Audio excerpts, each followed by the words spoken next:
una fuerza completamente errática. Este es un aspecto muy interesante durante los últimos 50 años. El comportamiento errático, no solamente de nuestros intelectuales, no necesariamente también de las juventudes, no necesariamente y únicamente de los políticos, también y fundamentalmente de todo la ciudadanía que sufraga.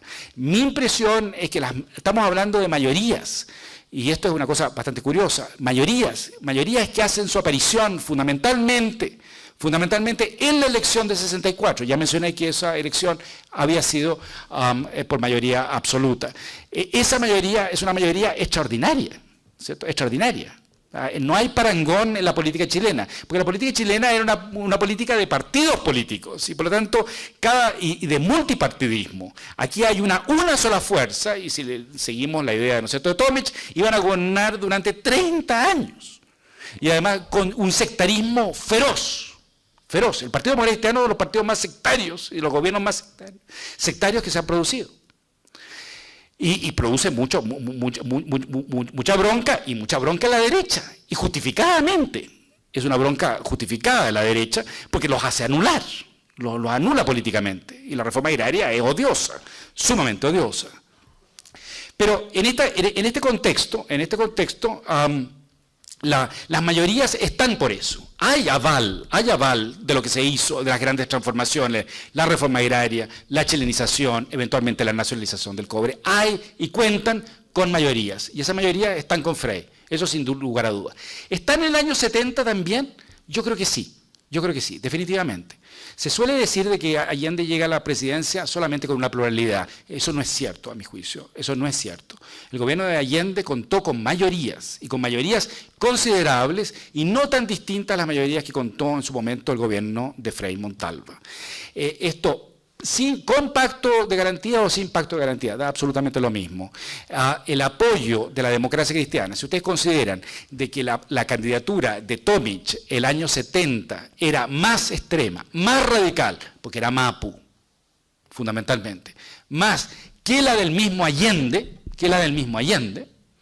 ustedes no pueden llegar y sumar y plantear de que Allende, al final de cuentas, contó con más del 50% el año 70, sin duda. Por eso que no era posible hacer un golpe de Estado en ese momento tampoco.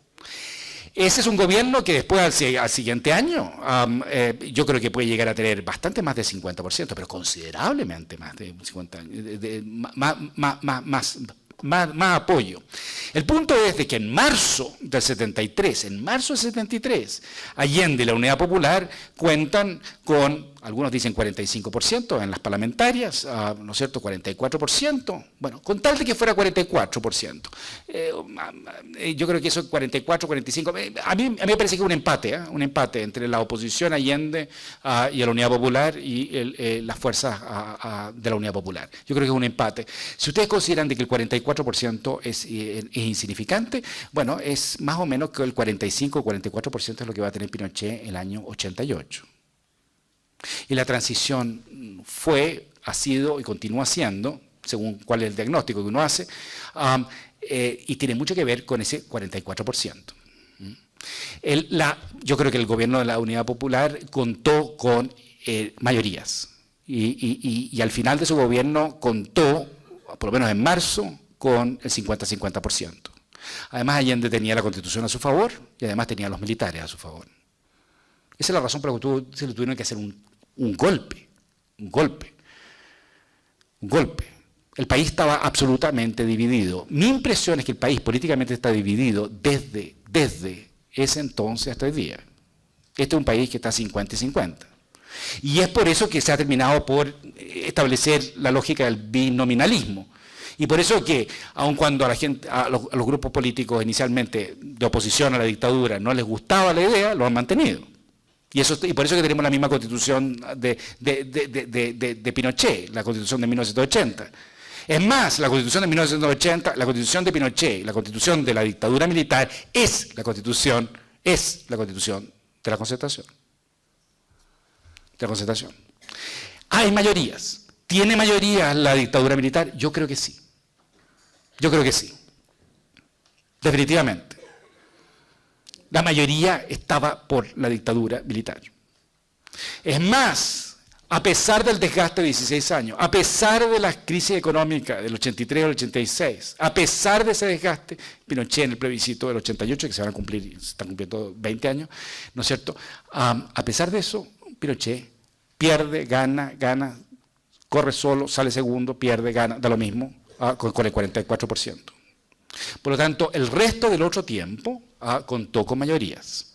Esto es un punto bien importante, porque si hay mayorías que van desde el 64 hasta nuestros días, y bueno, la Concertación ha tenido mayorías. Es decir, este es un país que tiene mayorías durante todo ese tiempo, qué erráticas son las mayorías.